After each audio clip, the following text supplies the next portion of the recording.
कपाळावर टिळा लावण्याची परंपरा भारतीय संस्कृतीत प्राचीन काळापासून प्रचलित आहे आणि त्यामागे फक्त धार्मिकच नाही तर वैज्ञानिक कारणही आहे। प्राचीन काळात कोणतेही शुभ कार्य करण्यापूर्वी लोक आपल्या कपाळावर टिळक लावायचे। राजा महाराजा युद्धाला जाण्यापूर्वी आपल्या पूज्य देवतेचे स्मरण करून कपाळी टिळा लावायचे, कारण त्यांना विश्वास होता की टिळा लावल्याने यशाची प्राप्ती होते। केवळ राजा महाराजाच नव्हे तर सर्वसामान्य माणसांमध्ये देखील ही परंपरा पाळली जायची। आपण देवळात गेल्यावर घरातील पूजा, यज्ञ किंवा इतर कोणत्याही धार्मिक काळात टिळक लावण्याची परंपरा आजही दिसून येते। या परंपरेतून केवळ श्रद्धेचाच नव्हे तर एकात्मतेचा संदेश देखील दिला जातो। कपाळी टिळा लावण्याचे धार्मिक महत्त्व आपल्या शास्त्रांमध्ये सविस्तरपणे वर्णन केलेले आहे। कपाळावर टिळा हा देवावरील श्रद्धेचे प्रतीक मानला जातो। हिंदू धर्मात चंदन, गोपीचंदन, सिंदूर, भस्म, कुंकू, रोळी अशा विविध प्रकारच्या टिळ्यांचा उपयोग केला जातो। प्रत्येक टिळ्याचा आपापल्या धार्मिक महत्त्वानुसार वेगळा अर्थ आहे।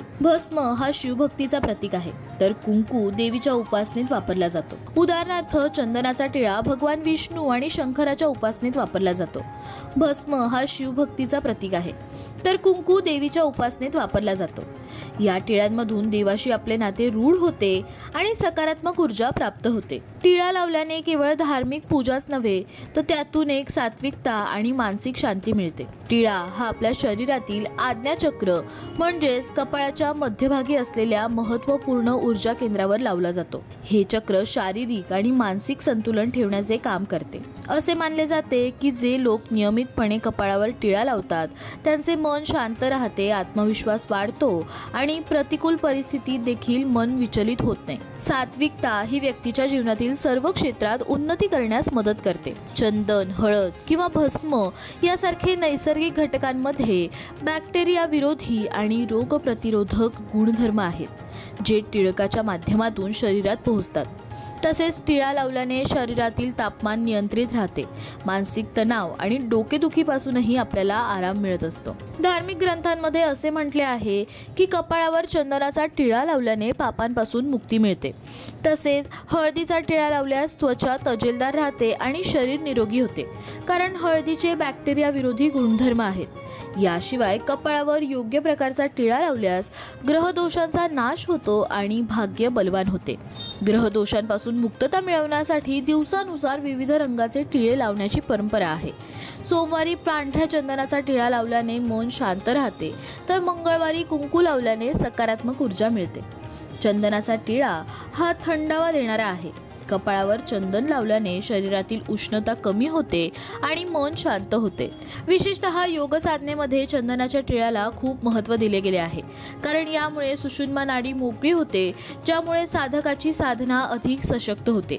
त्यामुळे मानसिक एकाग्रता वाढते आणि ध्यानधारणेसाठी उपयुक्त ठरते। चंदनामुळे तणाव, निद्रानाश आणि ताप यासारख्या समस्यांवर आराम मिळतो। हिंदू धर्मामध्ये प्रत्येक सण, समारंभ आणि पूजेमध्ये कपाळावर टिळा लावण्याला विशेष महत्त्व दिले जाते। मंदिरात पुजारी प्रथम टिळा लावतात आणि नंतर भक्तगण देवाची सेवा करतात।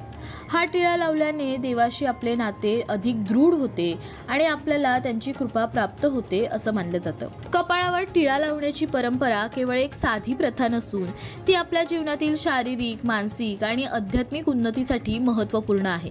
त्यामुळे मनःशांती, सकारात्मकता आणि आत्मविश्वास मिळतो। आजच्या व्यस्त जीवनशैलीतही आपण या साध्या परंपरेचे पालन करून आपल्या जीवनात सात्विकता आणि ऊर्जा आणू शकतो। तुम्हाला कपाळावर टिळा लावण्याच्या या प्रथेबद्दल काय वाटतं हे आम्हाला खाली कमेंट करून नक्की सांगा आणि तुम्हाला ही माहिती आवडली असेल तर तुमच्या जवळच्यांपर्यंत नक्की पोहोचवा। तसंच व्हिडिओला लाईक करायलाही विसरू नका।